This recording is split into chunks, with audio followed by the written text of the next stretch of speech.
syariat. Ya, harta yang bagaimana? Hutang. Ya ayyuhalladzina amanu idza tadayantum bidainin ila ajalin musamma faktubuhu. Yang paling panjang ayat di Al-Quran bukan masalah sholat, bukan masalah puasa, bukan masalah khamar, bukan masalah judi, bukan masalah riba. Yang paling panjang ayat satu papan, satu lembar di Al-Quran tentang hutang piutang. Nah, Bapak Ibu yang punya hutang cepat bayar. Karena kata netizen itu bilang, orang yang punya hutang itu pertama santai saja, tapi kalau sudah sampai hutangnya tak dibayar, terbalik. Yang awalnya yang berhutang ngemis, yang terakhir yang menghutangin atau yang memberikan hutang yang ngemis, kebalik. Kenapa nggak dibayar-bayar? Luar biasa. Kalau ada orang sampai sekarang belum bayar, meskipun 1000 nyangkut nanti rohnya, tak sampai-sampai. Jangankan mau ke surga, ke hisab tak dihisab-hisab, pasti tak jalan tertati-tati di padang mahsyar, nggak sampai-sampai. Orang yang normal saja 10.000 tahun, ini bisa saja 100 tahun. Jadi tak dapat nikmat di akhirat nanti. Hanya menikmati panas saja. Tak nyangkut. Kenapa? Karena ada hutang. Makanya kalau orang sudah meninggal, Bapak Ibu atas nama keluarga, kalau almarhum punya hutang, silahkan. Karena yang wajib membayarkan adalah ahli warisnya. Kata Allah Subhanahu wa taala, wahai orang-orang yang beriman, idza tadayantum bidainin ila ajali musamma, jika engkau melakukan transaksi hutang piutang, maka tentukan kepada tempat, kepada hari yang sudah ditentukan, faktubuhu, maka tulislah. Gimana tuh Pak Ustadz? Misalkan begini, saya ini mau hutang sama Bapak, sama pengurus Masjid Ahmulisin. Pak, saya mau hutang Pak. Berapa Pak Ustadz? 2 juta. Siap Pak Ustadz, saya kasih. Tapi tunggu dulu Pak Ustadz, saya ketikkan surat pernyataan tentang perjanjian hutang piutang. Ngamuklah saya. Pak, Bapak selama ini tak percaya sama saya.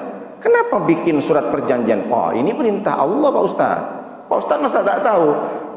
Apabila melakukan transaksi hutang piutang, faktubuhu Pak Ustadz, harus ditatat dan harus ada 2 saksi. Wastashhidu sahidaini min rijalikum. Buatlah tugaskanlah 2 saksi dari laki-laki, waliyaktub bainakum katibum bil adli, dan dibentuklah orang yang tukang menulis dengan yang memiliki sifat adil. Jadi seorang ustadz misalkan tak percaya, Bapak nih selama ini tak percaya sama saya. Bukan begitu, Pak Ustadz sama Allah lebih tinggi mana? Ini perintah Allah, sementara ustadz manusia. Saya mikir, oh iya juga. Kenapa? Karena boleh jadi nanti hutang saya itu tak bisa dibayarkan karena tidak ada bukti, tak mengaku orang itu punya hutang.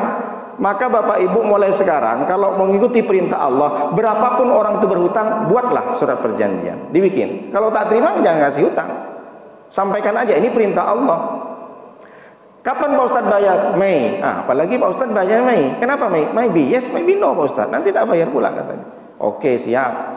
Maka ditentukan bulan Mei saya bayar. Sampailah bulan Mei, lalu kemudian datanglah Bapak untuk menagih hutang ke saya. Pak Ustadz, hari ini sudah sampai ke bulan Mei, saya mau menagih.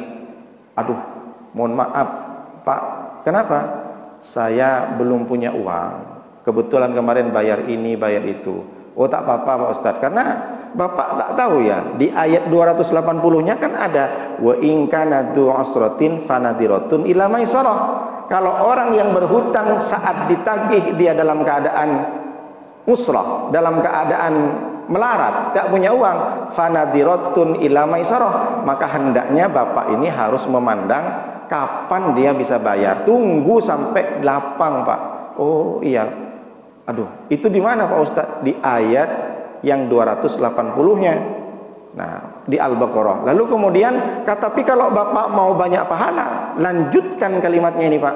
Gimana lah kalimatnya Pak Ustadz? Wa anta saddaqu khairul lakum in kuntum ta'lamun. Seandainya Bapak punya kelegaan, kelapangan hati, kata Allah, anta saddaqu khairul lakum in kuntum ta'lamun. Lebih baik Bapak sedekahkan saja 2 juta. Kata si Bapak yang hutang, pinter kali Pak Ustadz. Wah, ini perintah Allah. Allah dengan Bapak lebih tinggi mana?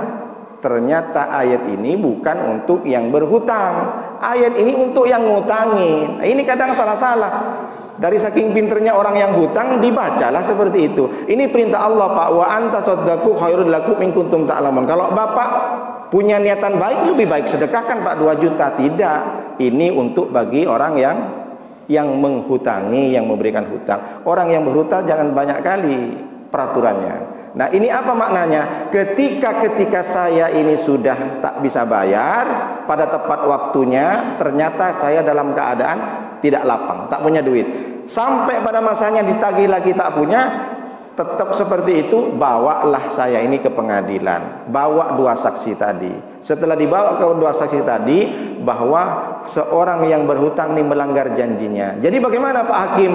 Maka saat itu juga yang memberikan hutang berhak mengambil hartanya si Nuruddin. Kalau saya punya motor harga 2 juta, ambillah motor. Ketika orang mengambil motor saya di rumah seharga dengan hutangnya, maka bapak tadi itu bukan dianggap zalim karena mengambil haknya. Jadi kalau mengambil hak harta orang lain tapi dibenarkan oleh syariat, bukan zalim.